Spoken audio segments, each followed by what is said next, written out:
morning to you once again, and welcome now to the brief here on eNCA. In our collaboration with the Sunday Times, we bring you a fast-paced, in-depth look at stories shaping your Sunday. Don't forget to scan the QR code that appears on your screen to dive deeper into today's headlines in your Sunday Times. I'm Yuveka Rangapal. Let's get straight into it now. And Home Affairs officials are under fire for allegedly running a sophisticated scam pocketing payouts by fast-tracking permanent residence permits for foreigners. In a related case, Peter Bushiri reportedly snapping up properties worth over 30 million rand and paid $1.2 million in cash for a private jet after his security guard, Mandla Mutugwa, a Home Affairs adjudicator, allegedly expedited his residency permit. Authorities are now probing the alleged corruption and financial abuse. We're discussing the story with Sunday Times Deputy Editor Mike Saluma. Mike, good morning.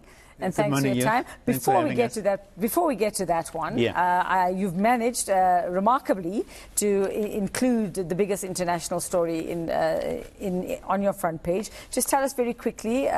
You've managed to contact some South Africans, some well-known South Africans who are in areas like Dubai. Very quickly, what have they had to say to you? Yeah, it's one of those stories that you can't plan ahead for.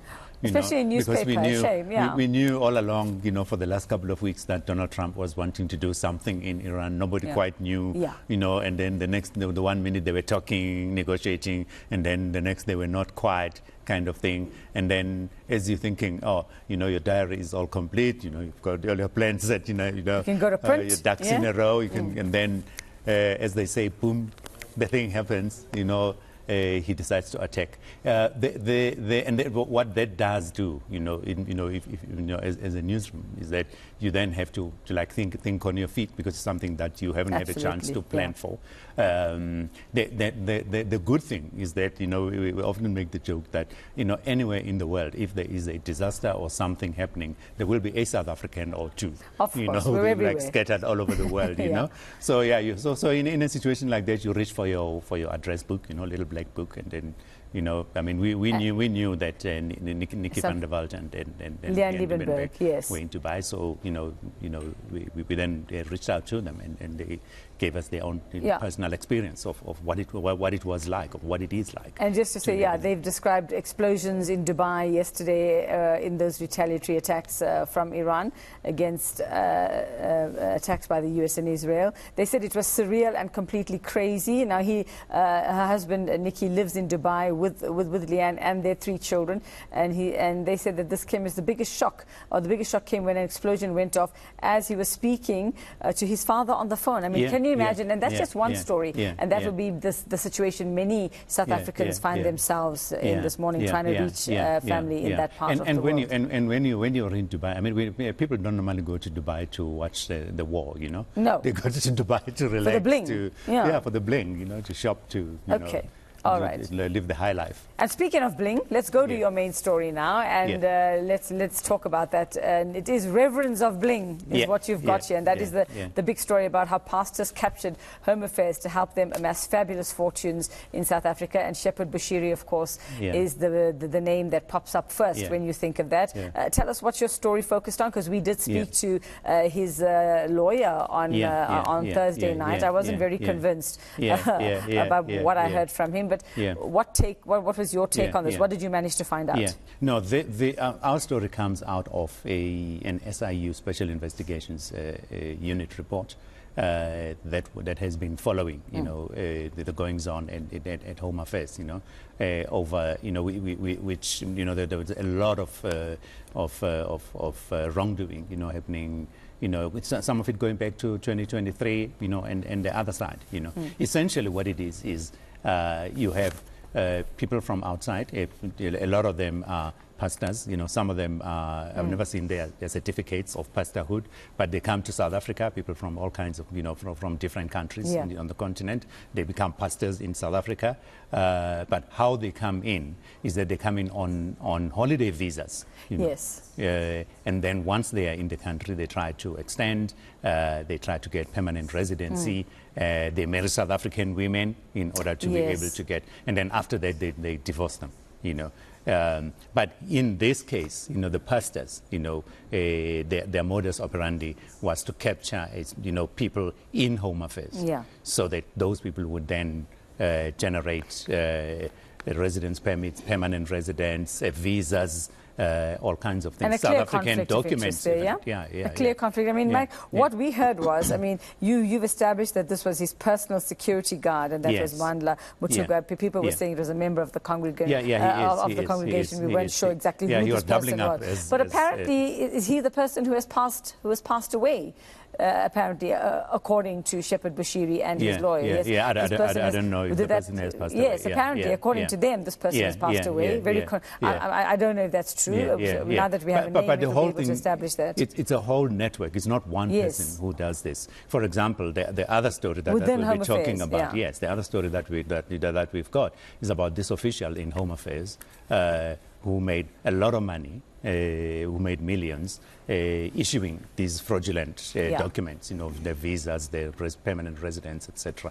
At some point, this one person approved more than 400 residence things and visas for Nigerian nationals.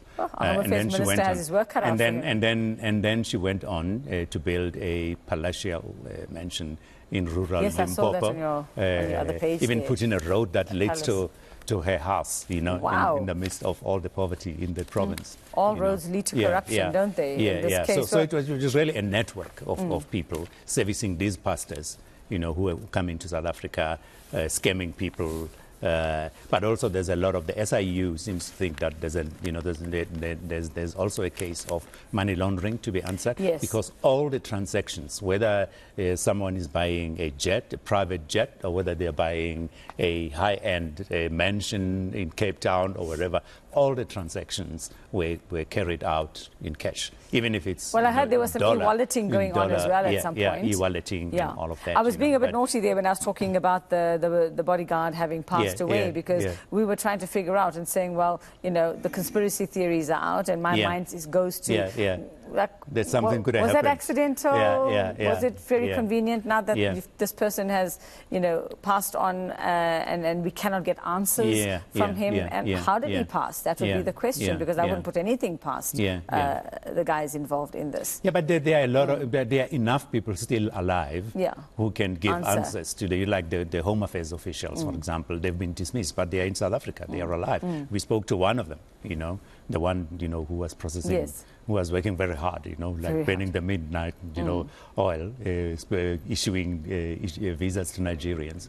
We spoke to her, and she says, no, she's a pastor. She would never, she would never indulge in such untoward. I wonder what the Home Affairs Minister has to say about all of this. Yeah. No, but you remember the SIU probe was set up by the Home Affairs Minister, the previous Home Affairs. What he's going to do. So this is an ongoing thing. We've got a new Home Affairs Minister now. We'll see what he does. That's what I want to know. But a lot of the officials have either been suspended or have been dismissed, or they have resigned. Do the old trick. In civil service. When you're being investigated, then you resign. Then you resign and you quit, and then you're not answerable. But the investigation is continuing. It's by no means over. Well, I hope that our new Home Affairs Minister does take a rather hard line, because, I mean, it's not only that. We're talking about the other allegations against people like Shepherd Bushiri, Timothy Omotosho as well. All of them, and especially they're involved, the allegations against them when it came to the rape and abuse of women and young girls as well. So it goes even further than that. It gets even worse. A lot of people have been wondering why is it so easy for people to come from outside and establish themselves and suddenly get residence permits and all of that kind of thing. And will they come to the Madanga Commission is the other question of after allegations they've made. Actually, it's a similar kind of scam as what has been happening with the Ket Matlalas of this world, etc. Except this one is clothed in Christian or religious robes. But actually it's the same thing, criminality. Look, there's a lot I could say about people who hide behind religion, but I'm not going to say that, because I do like my job and I'd like to stay here. I'm going to change we leave it at this. that. You too as well. You like your job. Well, Sunday Times Deputy Editor Mike Saluma will be back. We'll chat more about what's making the front pages and what their big stories are in just a moment.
Welcome back. This is The Brief, where we chat to the folks from the Sunday Times about what their big stories are this morning. We turn now to South African politics as the Democratic Alliance leadership race heats up. Jordan Hill-Lewis has formally thrown his hat in the ring, signalling his bid to lead the party. Analysts say his entry could reshape internal dynamics within the DA and have wider implications for the government of national unity. Well, we break down what that means for the party with Sunday Times Deputy Editor Mike Suluma still with us. Mike, yeah, I mean, Jordan Hill-Lewis, there was never any doubt that he was going to throw his or put his hand up for the job of leader. And I mean, there seem to be some sort of mixed reactions to this. Some saying, well, we're not sure if he's the right person for the job. Others saying, well, there's no contest because who else does the DA have to actually fill that position? I mean, what's your take on it in the Sunday Times today? What have you canvassed out there and found out? I think that the important thing, you know, about the leadership race, the DA leadership race, is really, you know, its impact on the party's strategy going forward, its political strategy. In other words, what kind of stance do they? And he talks about it in the piece, Hill-Lewis. What kind of stance do they want to take towards national government, towards the GNU, for example? Do they want to become, and do they feel that they are more effective as an opposition sitting outside of government, or do they feel that they can make a bigger difference by being part of government and contributing to the shaping of policy and decision making, and etc.? And he seems to think that it is although he himself would not want to be in cabinet, in the national cabinet, but he does feel that the DA should actually stay in the GNU. He thinks that it was the right decision, he says in there, to go into the GNU. His pressure is going to come from managing his constituency. In terms of, you know, because people are used to the DA, you know, the DA that's fighting, the DA that's like Helen Zille, you know, kind of already ready to, you know, Pumasilo kind of DA, you know, very oppositionist, outside of government, very critical of government. But being in the GNU complicates that role, you know, because then people, you know, half the time people are not sure whether Steenhuisen is the leader of the opposition or whether he's a member of Cyril's cabinet. You know, kind of answer to the job. How do you stay opposition and answer to the sitting president in the GNU? You know, so it's a very it's a minefield. And how will Jordan Hill-Lewis actually what will his approach be when dealing with that? His position seems to be that the DA should stay as a party in the GNU, but he will not be in the cabinet, in the national cabinet. He'll stay in Cape Town. They'll get somebody else to maybe if they create a deputy leader position, that deputy leader can then be in cabinet. But he himself, as leader of the opposition, as it were, would not be, you know, tied down to loyalties with the GNU government. Okay, all right. And I mean, he's got support of quite a few provinces here, but funny enough, what you say here about Solem Simanga, the Gauteng DA leader, seems to be, well, there's no response at the moment about whether he supports this move or not. I mean, what do you read into that? No, I think, you know what, I think that the DA is one of those parties that that's very good at, you know, maybe with the exception of the fight now, the public fight now that happened between Steenhuisen and the former Dion George. But generally speaking, the DA has been very good at keeping the lead on, you know, internal differences. You know, so I think once the leader has ascended and been confirmed, people tend to fall in line. You know, at least publicly. You know. Do you think Jordan Hill-Lewis is the person who can take or restore some confidence in the DA? I mean, we had that whole host of, black members of the DA who exited or were pushed or nudged out or whatever it was. Do you think, what is the feeling out there in terms of whether, you know, he will be able to restore some kind of confidence and do away with, you know, claims of racism within the party, all of that? Do you think he's the guy for the job? Yeah, I think he is. If you look at what he's done in Cape Town, you know, I think in terms of the skill of managing things, you know, he's the right guy. But I think that the bigger, as you're saying, the bigger challenge is going to be how he manages the internal dynamics. Yes. Even the issue of race, you know, it's not Absolutely. everybody in the DA who's convinced that the DA needs to go out of its way to, you know, to woo black voters or to get black leadership or to worry even about the optics of, you know, what the leadership of the party looks like. There's a school of thought in there that says that, you know, the DA must be colorblind, you know, must just carry on like we have no history of racism, etc. You know, it's about values, it's about the liberal values. And then there are other people who are actually sensitive to that, you know, who recognize that it is very important, you know, to hear what people are saying about race in South Africa, you know, because of our history. Or as Tony Leon would say, not conduct any further experiments within the party. And we know what he's talking about. We know what he's talking about. He was talking about Muslim Mbane. Obviously, that's what was happening. Well, it'll be very interesting to watch over the next couple of weeks, especially with Salim Simanga as well, like we say, you know, throwing putting his hand up as well. We're talking there are lots of about, positions, you know, there's so many positions and so many names that are vacant. They're going to be vacant. People we forgot in the DA actually who are in there. So that's the DA. That's the politics happening there at the moment. We are with Sunday Times Deputy Editor Mike Saluma, and let's talk about Edward Kisvetter. And SARS rings alarm for Elite Skills. Now he's going to be exiting. He's saying bye-bye, but he was having a last say on certain things. What have you spoken to him about? He spoke to our Kulagan Magobani after, you know, in budget week, and essentially he is one of the things that he's been foregrounding, you know, for his entire stay at SARS was to modernize it, to bring in the right skills. Because you know, whether they are technical or accounting or, you know, actuarial, you know, all of those skills, you know, to bring them into SARS, but also people who, and now he's saying that because people in the economy, you know, the economy is evolving. There are certain categories of people who are making money in different ways. You know, for example, your influencers, you know, are unconventional taxpayers, you know, if you like. So it's important for us to understand that, things, you know, are changing. People are thinking out the box. They're working out the box. And then there are a lot of high net individuals who have got all kinds of ways and tricks, and, you know, of avoiding or evading tax, moving their monies, you know, offshore, and, you know, that kind of thing. So he says that what SARS needs to be more efficient, you know, and more technically and move savvy, with the times, and move with the times, you know, and that is why he's been arguing, you know, for a while now, that the SARS challenge is not to have the taxes raised out every year, you know. Its challenge is to be more efficient and more technically competent to close the loopholes which are in the system, which rich people are able to exploit, you know, most of the time. And the word austerity coming to mind there and its actual purpose. I mean, are we talking economics or are we talking politics when it comes to these kinds of things? All right. Sadly, Mike, that's where we'll have to leave it and say bye-bye to you, because I know you want to get home and probably get back under the duvet in the weather that we're experiencing. No, it's church. Oh, God, please go and pray for the world. Go and pray for the world. We need lots of prayers. We need lots of prayers. But if you want to know more about the stories in the Sunday Times, there's that barcode in the corner of your screen there. Just click on that one, subscribe, and get more details and on the stories that we've been discussing with Sunday Times Deputy Editor Mike Saluma. We'll release him to, like we said, go and pray for the world at this point. Mike, thanks so much. We'll be back with my sportsmaster, BBK, and I don't even have to tell you what we're going to be talking about. I think you know. We'll be back now.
Welcome back. It's time to look now at the sport pages of the Sunday Times today. And, of course, it was Derby madness in South Africa yesterday. I think it spilled over into today as well. It began at Ellis Park with the Lions and Stormers, and then it went over, of course, to Soccer City with Kaizer Chiefs and Orlando Pirates, then back to Loftus for the Bulls versus Sharks. Well, let's chat first Soweto Derby and the other team on black and white. The Sharks were not as lucky against the Bulls at Loftus, and then, of course, the Lions beating the Stormers. BBK, Sports Master. Good morning. Good morning. Well? I think I'm well. I'm not sure, though, about those who are watching sport yesterday. So let's get straight into it. Are you happy about the results yesterday? I'm happy with the coverage of the Sunday Times because we're picking up from what you guys did. You did great coverage of the Soweto Derby. So we've got the Chiefs fans being said on the front, and of course on the back page, you've got one headline. You know, headline writers can be in a form some days. They just said outlast. And I thought that because Orlando Pirates needed to bounce back, having gotten 2 defeats back-to-back, one in the league to Sundowns and then losing to Minos from the National First Division. Kasruk Stars to be eliminated from the Nedbank Cup. So them claiming that they want to win this trophy, this league trophy, they have to push the match. So outlast, outthought, outmaneuvered were Kaizer Chiefs. It looked like Orlando Pirates were giving a football lesson. And listen to what our man Mahlatsi Mpatlele said on it. Orlando Pirates squeezed their hand around the neck of Kaizer Chiefs. And the coroner confirmed death by suffocation shortly before 6 p.m. Those be fighting words. Those are fighting words, but I think it's a fair description of what played out. A beautiful advertisement of South African football, full house, the atmosphere was electric. I think people got there on time. But the one thing that I need to mention here, that which we did during the World Cup in terms of traffic flow and everything, we've got the templates. Can we please go back to that so that there's traffic flow, things are moving smoothly. But everything else, we're talking about the game. Abdeslam, he was under pressure. He responded with a great performance. You got goals coming from Tepang Moremi. You've got Ashwin Apolis there. I think he played the blinder of a game. And then off the bench came the man, long-term, Evidence Mahopa, to give evidence that this was completely a black and white day and it was a mayhem for Kaizer Chiefs. It spells disaster for them. There was a moment, I went to the stadium, there was a moment where the television cameras zoomed on Kaizer Motaung Jr., the sporting director of Chiefs, in a grey suit, and the clouds were also grey. It looked a bit gloomy for them. And then immediately they switched to Abdeslam, and the crowd just went berserk. So I think that it is a lot of homework for Kaizer Chiefs to do. And I see that their former coach, Nasruddin Nabi, is writing some Bible verses on Instagram. You remember that he left and these assistant coaches took over. And he feels like they stepped him in the back. Do yourself a favor and look at what he's doing there. All right, we're going to have a look at that. Do read what Mahlatsi Mpatlele wrote on that story. I love a good fight. Headline, outlast. Love a good fight, love a good fight. Okay, so that's what happened, and I think we won't rub it in further for Kaizer Chiefs. No, I'm just reflecting what is in the Sunday Times. I'm not rubbing in anything. No, I'm saying we won't. I won't rub it in. You know, I have a tendency to do that. I won't do that. So that's what happened to Soweto Derby. Let's talk rugby. Yes. And so you had 2 South African derbies yesterday down the road at Ellis Park. The Lions are hosting the Stormers. They needed a win because a win for them and the loss for the Sharks meant that the Lions were going to get the South African Shield, and it went according to script, at least for the Lions. If you are Sharks, you think you've got a constellation of all those Springbok stars, you're really not coming into the party because things are not going their way as things were. They went down to the Bulls, and it's looking as if the Lions are really trying to make sure that this time around they're able to get to the quarterfinals of the URC for the first time. So things are roaring for the Lions. Okay, well, in 30 seconds, you're going to have to tell me very quickly about cricket because I'm out of my time. We're playing New Zealand in the semi-final on Wednesday. In the beginning, you saw the batters doing magic with the ball in hand, but now in the Super 8, you've seen the batters doing magic. You saw David Miller, delivering his heroics against the India, and Captain Fantastic Aiden Markram standing 82 unbeaten, and you're looking to making magic. But we're playing a Zimbabwe that's already eliminated. We're fully focused on this. We are not doing anything, taking it a game at a time. The only unbeaten team in the tournament. We are fully focused. Let's put it that way. And how wonderful it would be if we end up with an India final, and then reverse what they did in the Caribbean, beat them at home. Okay, how wonderful. Well, you're also heading off to church now, right? Oh, okay. We're praying. The world needs prayers. Everyone needs prayers at the moment, whether it's sport, whether it's politics, whatever it is. BBK, thank you very much. Don't leave. You've got to show me that little bit of gossip and the Bible verses. Oh, yeah. No, most Don't leave. I'm coming to meet you when we're done. Well, that's where we have to leave it for now. That is the brief, and that is it for the weekend edition of the South African Morning. I'm Yuveka Rangapa. Thanks so much for joining me and the team. You have a great Sunday. Kendall and the NewsLink team bringing you everything you need to know, including those updates on the biggest story of the day, what is happening in the Middle East region at the moment, and what the fears are and how people are dealing with that. From us, it's bye-bye. And just like we say, if you are heading out to pray, do pray for the world. I think we need those prayers this morning. Have a great Sunday and a great week ahead.